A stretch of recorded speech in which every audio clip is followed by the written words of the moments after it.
and welcome to the Owl's Nest. For this episode, we made 2 trips to a beautiful place called Country Garden Greenhouse. We went once in the early spring and then again in the summer so we could see more of the cycle of the growing season.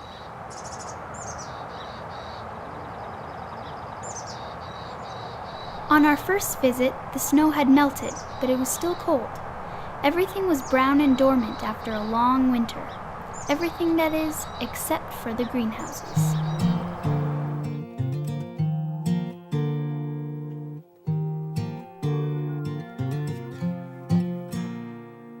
Sun is sweet and by your door. The earth turns silent, can you hear it roar? The greenhouses were amazing, warm, humid, and full of life. We chatted with Nita and Dalton Strong about their greenhouses and their store in Kamloops. How many kinds of plants do you grow here? It's probably thousands of different kinds of plants. When you come by here in the summer, you'll look around and you'll see all kinds of plants in our garden and plants in the garden center that you've probably never seen before. And every year it changes. You know, there's plants that people discover that don't work so well, and then there's new varieties that we try. And so it really is thousands of varieties of plants. Some plants only grow 1 year and then they're finished. They're called annuals, and they're like petunias and marigolds. And then there's perennials like daisies and irises, and they come back every year. And then there's vines. There's things that are imported, things that are native, things that are developed by plant breeders and ground covers and trees and bushes and so on. I build this up and I tear this down. Can you tell us about how you keep the greenhouses warm in the winter? Yes, indeed. We use firewood to keep it warm. We have a man who lives down in Falkland who supplies us with firewood, and that's his chief way of making a living. So tell me about stoking the fires. Oh, great. This is not my job. This is Dalton's job. It takes coordination for all these different greenhouses and the fires. You have to burn them down to a certain level so that you can fill them all at night by about 11 o'clock, and then they burn for 7 hours, and so then you can get up early and they'll still be warm in there. So during the day it's not so crucial, but the time when you fill them at night is important, because if they go out during the night then your plants will freeze.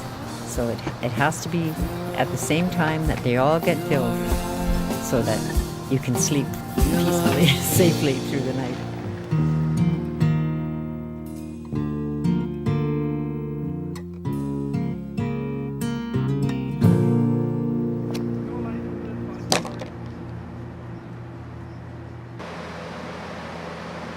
How does the greenhouse heating system work? Once Dalton has filled the fire boxes, then of course the stove puts out a lot of heat, and the heat rises, and these tubes that you see above here, they carry the heat. There's a fan that blows the heat through this big tube all the way down to the end of the greenhouse. And all the holes that you see at the sides of the tubes, they distribute the heat evenly throughout the greenhouse. And if there's a spot that doesn't get any air circulating, then it can cause spots where it gets too wet and the roof drips, and then it causes problems for the plants. So you must do a lot of watering.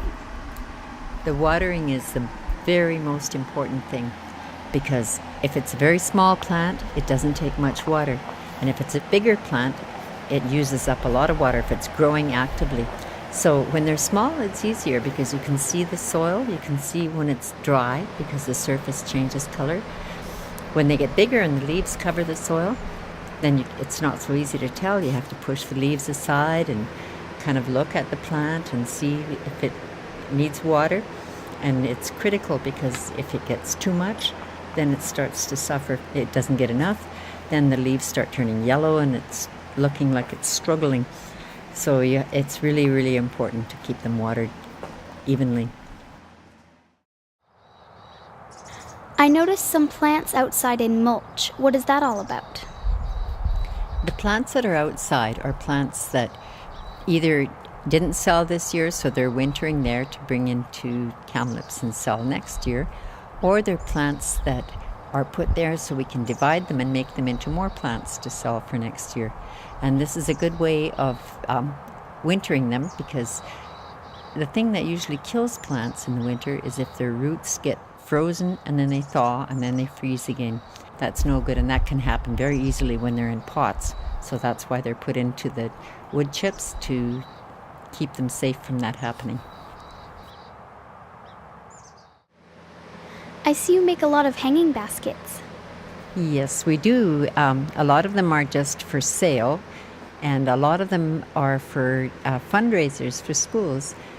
They contact us and say, we would like to have so many hanging baskets in the spring. For Mother's Day usually is when that's the ideal date for it. And so we have to get them all ready for that time. Just in between the whites, that makes your opposite triangles. So there's 6 plants so far in here. I'll put some trailing lobelia in, white of course, and I'll probably put white euphorbia in the center, and they'll sprinkle through all the other green leaves. These will hang down past the pot, the white more than the black. They'll be a nice contrast. And then I'm going to put some of these in. They're called euphorbia. They're upright. So I'll just put a couple in the center. Then we'll add some white lobelia, and then it will be done. Would you like to try to make one? I would love to do that.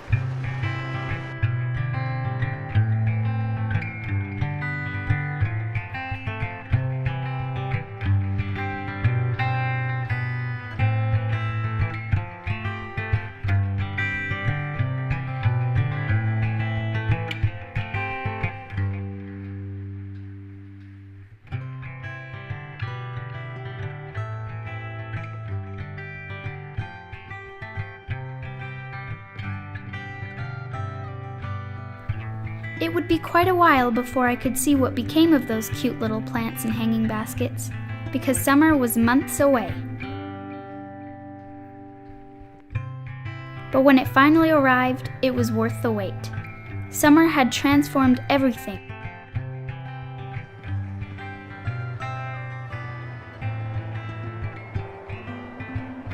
Including those hanging baskets.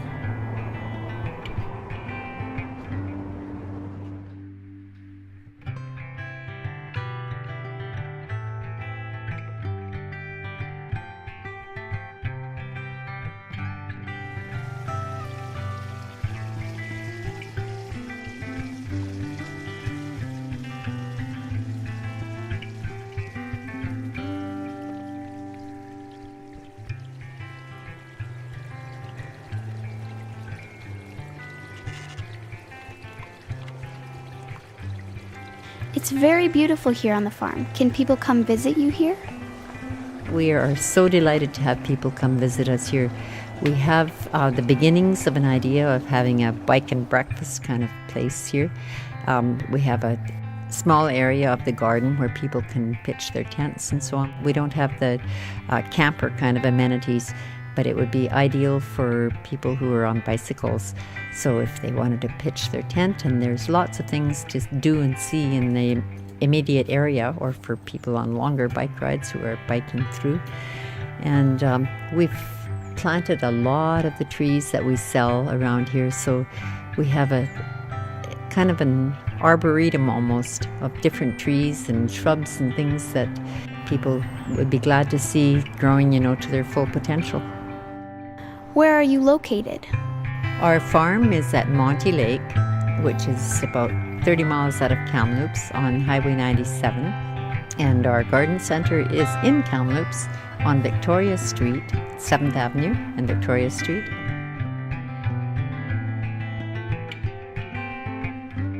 So can you tell us about the operations of Country Garden Greenhouse? We have our greenhouses here, which you have seen now, where we grow the plants. And then later on in the spring, we sell these plants in our store in Kamloops.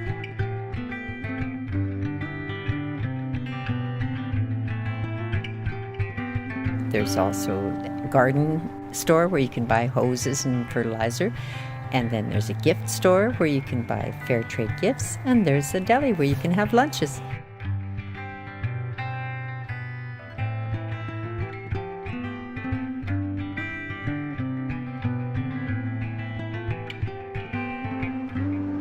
The garden center was only for the spring and summer season, and so we needed something to carry us through the winter.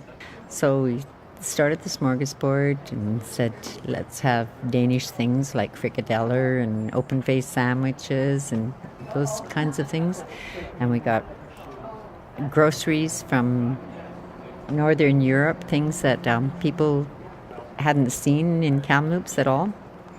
And from there, we kind of branched out into all the fair trade things because we were very concerned about the working conditions of people in other parts of the world and how they were exploited. So we said, well, if we got a fair trade store, we could bring in things that people had made and that we were sure that they had safe and fair working conditions. And so that became part of the smorgasbord. And it blends right into the garden center, from the restaurant to the groceries to the fair trade. And then we also have pet food, birds and cats and dogs, and then the garden center. So it all kind of flows together, and that's another good reason why it's called the smorgasbord, because it's just a huge blend of different things. We also like to focus on things that are produced locally. Like we have local cheeses and dairy. We prepare a lot of our own stuff out of local ingredients. And so that's that end of it. But we also provide a place where human rights and social justice groups can have a place to meet. And that's important for us. We started a Council of Canadians group in Kamloops, which is now coming into its 20th year, and we've been meeting in the smorgasbord for most of all that time. Here's where we do the planning and so on for human rights issues in Kamloops and across Canada, and even going into the rest of the world.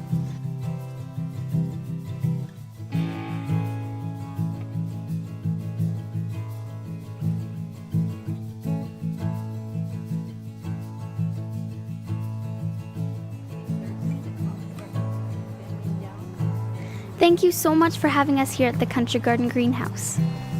Emma, it's been a real pleasure for me to have you here and to see what goes on in the greenhouse. And I hope that you remember a lot of these things when you grow up and start your own garden. Thanks for watching. Don't forget to like, comment, subscribe to our channel, and share it with a friend.